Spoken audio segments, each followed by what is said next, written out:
کسی نے علامہ مجلسی سے آ کر کہا کہ فلاں شخص جو ہے نا وہ آپ کی بڑی غیبت کرتا ہے، اور یہ ہماری زندگی میں ہمیشہ آپ کی سب کے ساتھ ہوا ہوا ہے، یہ واقعہ سب کے ساتھ ہوا ہوا ہے،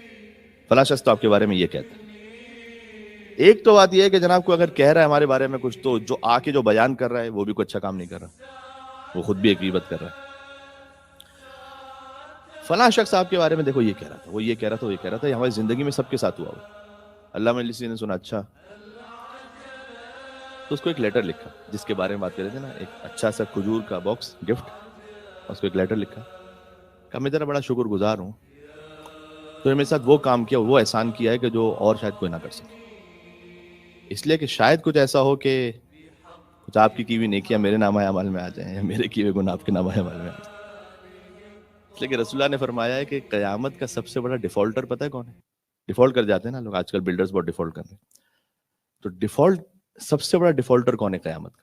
حضور مکرم نے فرمایا سب سے بڑا ڈیفالٹر قیامت کا وہ ہے کہ جو بھرے ہوئے نامہ اعمال کے ساتھ آئے، لیکن حق الناس اتنے تلف کیے ہوں کہ ہر ایک لائن سے کھڑا ہو اپنا حق مانگنے کے لیے، کسی کو نمازیں دینی پڑ رہی ہیں، کسی کو روزے دینے پڑ رہے ہیں، کسی کو عزاداری دینی پڑ رہی ہے، کسی کو یہ دینا پڑا ہے، کسی کو انفاق فی سبیل اللہ، بھائی وہاں پر اب تقسیم ہو رہا ہے، سب کھو گیا، اس کے بعد کیا کریں؟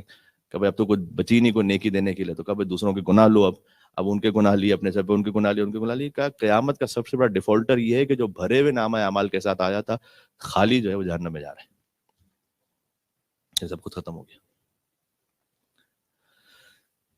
اس لیے خالی نیکی کر لینا امپورٹنٹ نہیں ہے، نیکی کو بچا کے رکھنا یہ زیادہ مشکل کام ہے، بہت مشکل کام۔ اس لیے کم سے کم یہ جو حق الناس کے معاملات ہیں نا، اس میں آپ یہ خیال رکھیں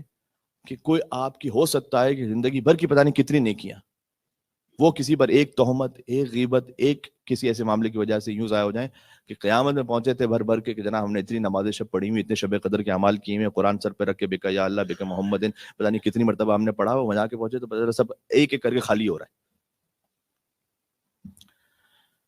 اللہ اکبر۔ اس میں ہسبینڈ اور وائف کا بھی اس کو شامل کر لیجیے گا، اس میں خالی غیروں کی بات نہیں ہے، سب سے بڑی حق تلفی شاید گھر کے اندر سے شروع ہوتی ہے۔